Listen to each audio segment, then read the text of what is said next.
भारत के माननीय सर्वोच्च न्यायालय के समक्ष वकील डॉक्टर एपी सिंह द्वारा जय भगवान गोयल अंतर्राष्ट्रीय कार्यकारी अध्यक्ष यूनाइटेड हिंद फ्रंट सुभाष चंद्र अध्यक्ष खटिक चरमकार वाल्मीकि सभा और मीनू वर्मा की तरफ से संयुक्त रूप से आज दायर याचिका में पटाखों द्वारा नगण्य मात्रा में फैले सल्फर डाइऑक्साइड के अद्वितीय जीवाणुनाशक पाउडर के उल्लेख के संदर्भ में अपनी याचिका में कहा गया है कि विकिपीडिया इस तथ्य को कहता है कि वातावरण में सल्फर डाइऑक्साइड की मात्रा बहुत कम है। 100 मिलियन किलो में केवल 1 किलो है। स्पष्ट है कि 100 करोड़ किलो में 1 किलो के बाद भी मानव जीवन पर इसका कोई प्रतिकूल प्रभाव नहीं पड़ेगा। सरकार की सक्षम एजेंसियों द्वारा जारी किए गए प्रदूषण आंकड़ों के अनुसार 2017, 2018 और 2019 की दीपावली से पहले, दीपावली के दिन, दीपावली की रात में और उसके बाद, जो यह साबित करता है कि दीपावली के किसी भी पटाखों से प्रदूषण नहीं फैलता है।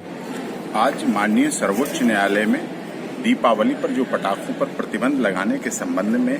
उसके विरोध में जय भगवान गोयल जी, जो कि अंतर्राष्ट्रीय कार्यकारी चेयरमैन हैं यूनाइटेड हिंदू फ्रंट के, और सुभाष चंद्र, जो कि खटिक के चरमकार वाल्मीकि धर्म रक्षक सभा के राष्ट्रीय अध्यक्ष हैं, तथा मीनू वर्मा जो सामाजिक कार्यकर्ता है, इनके द्वारा संयुक्त रूप से याचिका लगाई गई है, जिसमें ये तथ्य दिए गए हैं कि जिस तरह से ऑनरेबल सुप्रीम कोर्ट में पॉल्यूशन डाटा रिलीज किया था बाई कंपिटेंट एजेंसी द्वारा वर्ष 2017, 18 और 19 में, इसमें दीपावली से पहले का, दीपावली के दिन का, दीपावली की रात का, दीपावली के बाद का आंकड़ा पॉल्यूशन डिपार्टमेंट में पेश किया था, जिसको हमने संज्ञान में लेते हुए उसमें याचिका में लिखा है कि उसके आधार पर पॉल्यूशन इन पटाखों से नहीं हुआ था, प्रदूषण नहीं था इस आधार पर। और दूसरी बात जो सबसे बड़ी बात है, इससे रेफरेंस दिया गया है कि unique bacterial power of sulphur dioxide split is negligible quantities by fire crackers. जो पटाखे होते हैं उसमें जो सल्फर डाइऑक्साइड की मात्रा होती है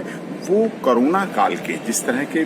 कीटाणु जीवाणु हैं उनको समाप्त करने के लिए ऐसा प्रावधान। It has been told in Wikipedia that the amount of sulphur dioxide in the atmosphere is very less, only 1 kilo in 100 million kg. It is clear that in 100 crore foods it will not have any adverse effect on human life even after 1 kg is reduced to 2 or 10 kg, and where the question of saving 130 crore people lives from an epidemic like corona arises then. तो जिस तरह से corona को रोकने के लिए China ने भी सल्फर डाइऑक्साइड का प्रयोग किया, और उसी प्रयोग को करते हुए देश के प्रधानमंत्री माननीय नरेंद्र मोदी जी ने जो एक साथ दीपक जलाने का काम किया था, सरसों के तेल में वही मात्रा होती है और एक साथ जब होता है ये कार्य, इसी तरह से दीपावली में जब दीपावली होती है तो एक साथ जब पटाखे छूटते हैं पूरे देश में, तो कहीं कोने में किसी तरह से किसी भी क्षेत्र में इस तरह के कीटाणु जो कि कोरोना की संक्रमित महामारी के होते हैं वो नहीं रह पाते, वो खत्म हो जाते हैं। और यही आज चाइना इसका प्रयोग कर रहा है,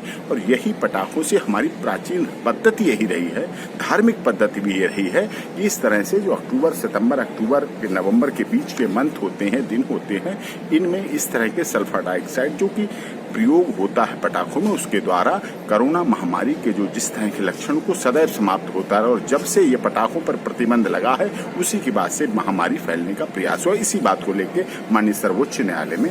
जय भगवान गोयल जी के द्वारा और सुभाष चंद्र के द्वारा और सुनीता वर्मा के द्वारा